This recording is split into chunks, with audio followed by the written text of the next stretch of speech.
foodies, and welcome to another session with me. I am Liana Tan Arsenas for Home Foodies Healthy Cuisine. So today, tuturuan ko kayo ng isang napakasarap, filling, yet healthy na sandwich that can be eaten any time of the day. At ang gamit nito ay syempre lagang Magnolia product, ang ating ready-to-cook Magnolia Chicken Timplados Teriyaki. O diba? Sa pangalan pa lang, tsaka flavor na ibibigay, ang sarap-sarap ng pakinggan. Definitely mad-delicious. So, simulan na natin. So, the first thing we'll do is to put in our olive oil, about 2 tablespoons.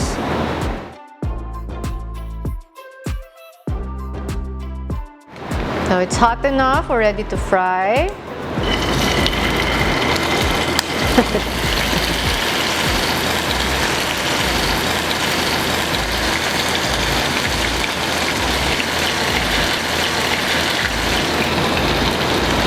You can fry in batches or hayaan mo na mag-regain ng heat uli yung oil bago ka maglagay.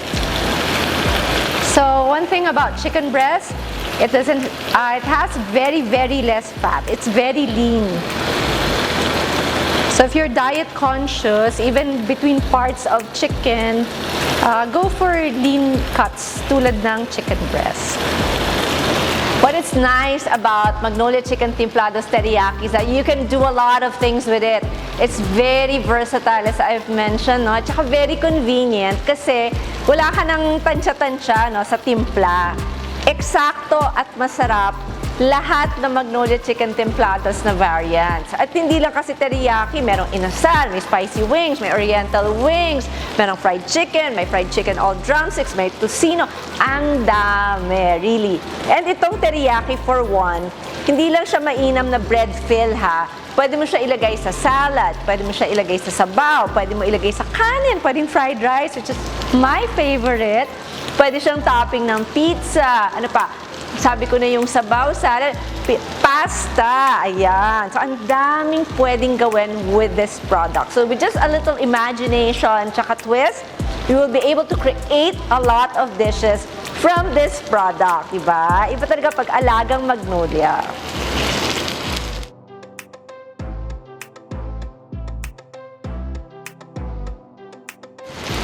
Ayan, luto na ang ating Magnolia Chicken Timplados Teriyaki. Lipat na natin siya sa bowl.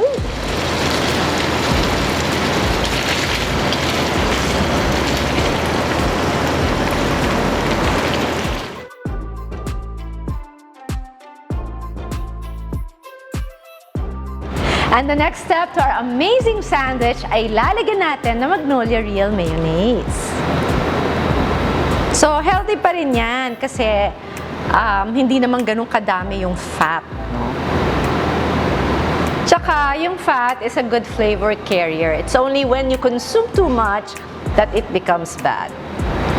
So, imimix mo siya.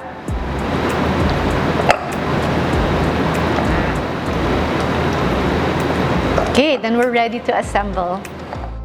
So with a few ingredients, meron ka ng amazing sandwich. Really delicious. So maglagay tayo ng lettuce.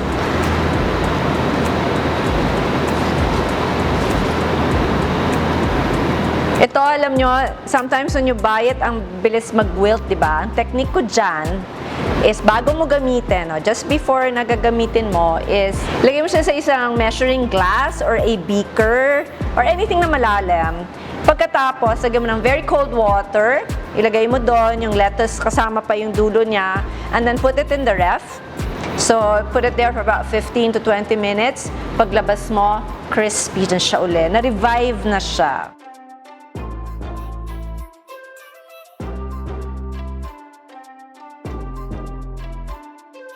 Then, lagyan na natin ng tomatoes. You can use regular tomatoes or the salad tomatoes for that matter. Pwede ka mag-cucumber, ano pa, pwede ka mag-singkamas, gusto mo ng mangga, fruit, I mean, that's fine. So you can put more tomatoes if you want, but I think this will do. Okay, next is to put in our chicken mixture. So what you can do, Pwede mo siyang slice ahead of time if you find it too chunky for your mouth. Or, ganito mo siya lagay para may texture talaga siya. Kasi pagkagat mo pa lang, sobrang malasa na siya eh. This is really a good sandwich. Really delicious.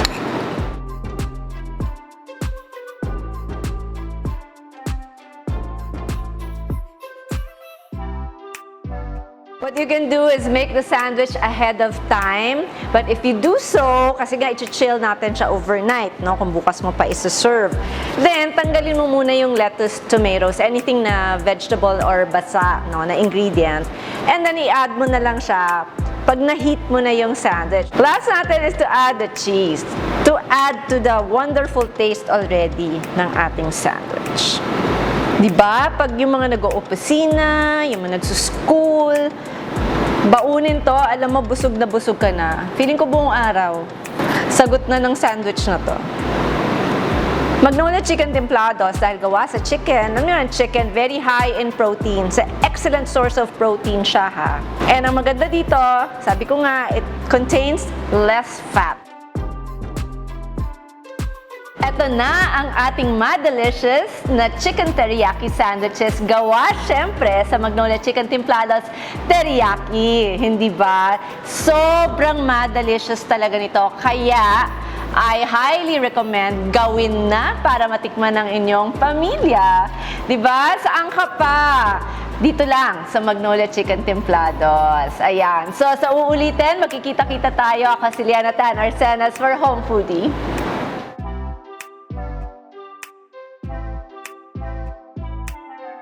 For more recipes, visit www.homefoodie.com. You can also like our Facebook, that's Home Foodie, and follow us on Instagram at HomeFoodiePH. Don't forget to like and subscribe to our YouTube channel and click the bell icon to get notified for new uploads. Dahil dito sa Home Foodie, walang imposible. Lahat kayang gawing delicious.